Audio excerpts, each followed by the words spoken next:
American identity. Everyone thinks about what it is to be an American, and the first thing they think about is freedom, liberty, and equality. But is our society so equal as some of us think? Society is still racially divided. Even when slavery ended, segregation did not show any mercy and just excelled the white over black ratio. Subconsciously, we are still divided by every decision we make, and even how we view the world is off of this divided mentality. Race severs equality. Slavery has tainted the human mind construct. Blacks don't see themselves the same. They undermine and lower themselves because even though they are not bound by physical chains and whipped by physical whips, psychologically they suffer the same pain. They go through the same trauma as a slave because they lessen who they truly are. They don't attempt to try, and they don't feel worth anything. And they believe the subhinted lies that society has conveyed to them, that black is not beautiful, that diverseness is not beautiful. If we're supposed to be a country of equality, of greatness, of profound freedom, then why is our society so racially divided? Subconsciously, we are still tainted by our forefathers, by their deeds and by their sufferings. We still have yet to break free from the atrocity of the past, which is passed down from generation to generation. Do you remember what it was like to be a kid in elementary? We did not see race. We didn't see color. We saw humans. We saw people. And we judged how good or bad they were based off their given actions and words. But it's crazy how as we grow and mature, we start to divide the human beings we see into categories of race, and based off of the hints from society, we no longer judge the human beings. We see the color of their skin and the person that they are. And from there come up with stereotypes. But stereotypes is just like racism, because not all people are the same. So this racism factor is still crept into our society, and it pulls and grips us from being humane. Slavery, as we grow, gets woven into our subconscious, and we find it making decisions for us. We find it to be why we hang out with certain people and why we don't. Why we think of certain things when we see certain races. It's the inferior, ignorant mind construct that American society has picked up from slavery and segregation and never put down. Each person has their own story. Each person has a place of where they would have stood back in the time of slavery. And because of that, it divides our society. Enslavement due to psychological heritage is very real. Slavery in America began when the first African slaves were brought to the North American colony of Jamestown, Virginia in 1619 to help in the production of such money-making crops as tobacco and cotton. Slavery was practiced throughout the American colonies in the 17th and 18th centuries, and African American slaves helped build the economic foundations of this nation. The invention of the cotton gin in 1793 started the huge importance of slavery to the South's economy.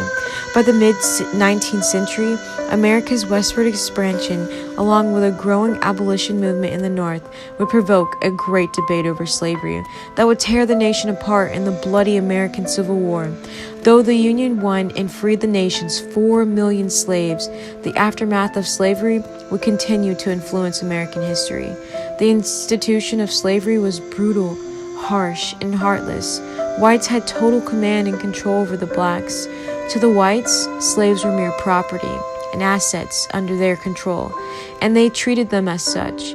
The life of a slave, from the moment they are able to go on the field in the picking season till they hit the ground worn out dead and in the grave, they labored in the intensive and extensive conditions, in all sorts of weather and in all seasons, and did all this without a break except when they lay in straw and old rags of a bed that would be boxed in by wood. They did not have any improvement in any of their necessities, such as clothes, food, water. In 1850, the slaveholders were provided with the exact rules on how to produce the ideal slave, which was to maintain strict discipline and create a sense of personal inferiority, so that the slaves knew their place was to instill fear and to deprive access to education and recreation to ensure the slaves stayed uneducated and dependent. But that's just the aftermath. When they get separated from their families and auctioned off, and some slavery advocates made the claim that many slaves were content with their situation, and they've become accustomed to their life. But African-American abolitionist John Selly Martin countered that with the fact that the apparent contentment was a psychological reaction to dehumanizing brutality, such as witnessing their spouses sold at auction or daughters raped. The whites saw them as animals, nothing mere than a dog, and they beat and hit them like such, flogging the term which was used for beatings, and to describe the average lashing or whipping a slave would receive for misbehaving. Many times a slave would also be simply put through unnecessary cruelties or unprovoked violent beatings or punishments, all because an overseer or slaveholder was upset. The slaves would get beat until they died. Sometimes they would get castrated and shot and branded, but that's just the story of slavery outside on the plantations. The darkness and severe evil excelled even on the inside of the walls of the houses of the plantation, where the slaveholder and his family lived. Inside the walls of the houses, dark things were happening to these slaves. The slaves frequently got raped, and the sexual abuse to the slave women were vile. But sexual relations between white men and black women were regulated by classifying children of slave mothers as slaves regardless of their father's race or status. In the Upper South, a population developed of mixed-race mulattoes, children of such unions between black women and white men. The slave women working inside the house aborted many of their mulatto children due to the fact that their children would have to suffer the same cruelties of their mother. These women chewed on cotton root and gossip wool to abort their children. White men did not care about these slaves and would still beat them even if they were pregnant. The South lost their humanity.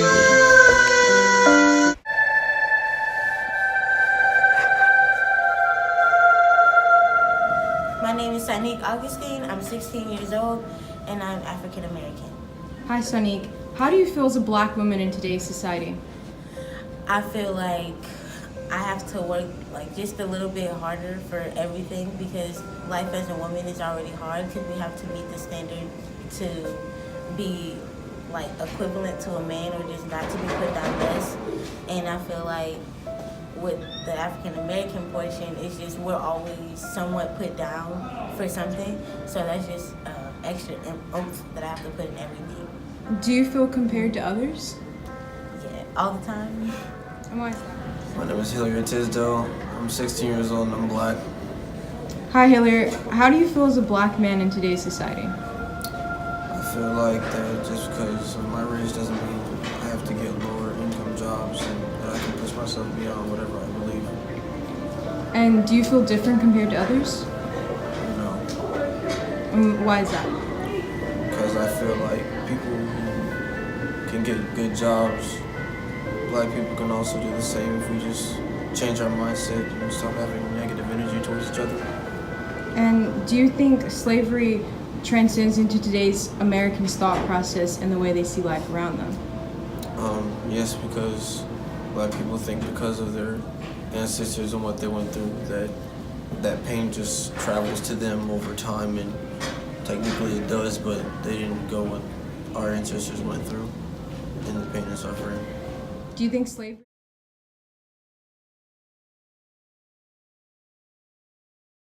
About the wealth of the South, we're talking about wealth in enslaved human beings. In fact, those enslaved human beings in the pre-Civil War period range, depending on the year, between 15 and 20% of the total wealth in the U.S. That means that enslaved people are worth more than all the factories, all the stocks and bonds, and all the currency combined. In the 1850s, an enslaved young man about 18, 19, 20 years old in New Orleans goes for anywhere between $1,000 and $1,500. If we account for inflation, that $1,000 to $1,500 actually is equivalent to about $230,000 to $250,000. It's a ton of money.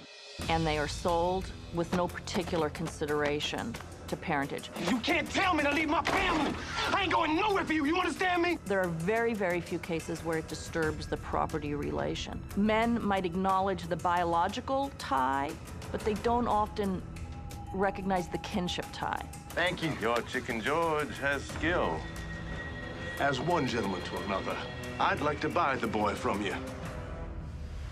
Because slavery is so central to their economies, they become very invested in making sure that slavery persists. And so that's where you get things like the idea that slave status is heritable through the line of the mother. The slave societies of the Americas are the most brutal and oppressive because they went so far in the direction of making slavery an enclosed system. Different states passed laws trying to limit the freedom of slave owners to free enslaved people. But much more often, there were stipulations that a person who was freed had to leave the state within 90 days, within 6 months. That reflects a fear that free Black people, simply by virtue of being free, are dangerous to a slave society. And if you have too many free Black people kind of functioning in your community, they advertise the possibility of freedom to the enslaved population. Just finding the power within that system to survive took a tremendous amount of courage. And it really is a testament to the human spirit that African Americans were able to survive that system and ultimately to be able to do great things coming out of that system. My life was planned out before I was even born, and this is how it started. Peter Day, my grandfather, walked from Virginia to Michigan, and he bought 2,000 acres of land. And you would wonder how he did this. Well, my grandfather was mulatto, a mixed-race child. His mom was white and his dad was Black. And so I even asked myself, how did he do this? My grandfather was inspiration to everyone he touched. He had left letters for our family. And in these letters it wrote about how he wanted America to be great, how he wanted to lay a foundation. Well, after he bought these 2,000 acres of land, he went back and got 12 settlers. And he came back to Cassopolis, Michigan, and he built a city. And in the city, it had a fire department, a city hall, a police station, and it had stores, and it had a tavern. Now, my grandfather, he had many kids, and he had a huge heritage to pass down. And so, from this point on, I've been given stories and different items that my grandfather has passed down to our family. And he read the story of slavery from a different point of view. My grandfather, since he was a mixed race, he never actually had to be a slave, to go through that hardship of being a slave. But the fact is, he did to a point. He had to watch all of his family. He had to watch his father drop to the ground because he was so worn out. He had to watch his uncles die because they would get beat, crucially beat. And although he was a mulatto and he had to watch all this, it left wounds in his heart. And he thought about how he wanted to set a new America for him. How he no longer wanted to have this hardship. So his mom, when he came of age, sent him off. And he started a whole new story for himself. And he wrote the story of my family from the beginning, from the time he bought the 2,000 acres, from the time when he was struggling, when he walked from Virginia to Michigan, Cassopolis. And although when he got to Michigan, he had to work for the Quakers. See, the Quakers in my family have really helped us. The Quakers, they took us in, and we worked for them. Even though as house slaves, they treated us kindly and fairly. My grandfather wrote letters about them and how kindly they treated us. And there, we used the Underground Railroad, and we brought in slaves, and we would hide them in the second floor above in the attic. And they wrote, and there's pictures of when they wrote on the walls, and there's one that says, "Thank God I'm free." And during all of this, my grandfather was motivational in these letters that he wrote. He was inspirational, and he inspired my family through his hardships, through having to watch his family get hurt throughout slavery. The institution of slavery was so harsh. It was so brutal. But even though you would think the mulattoes, the mixed race children didn't have to go through it, they did. They still suffered the same pain and went through the same loss. And so slavery is definitely still in my mind at points. And the hardships of it all. Even though my grandfather did not suffer it, even though my heritage does not have the tainted enslavement mentality, I still occasionally suffer with that. And I still have to break free. Enslavement due to psychological heritage is very real.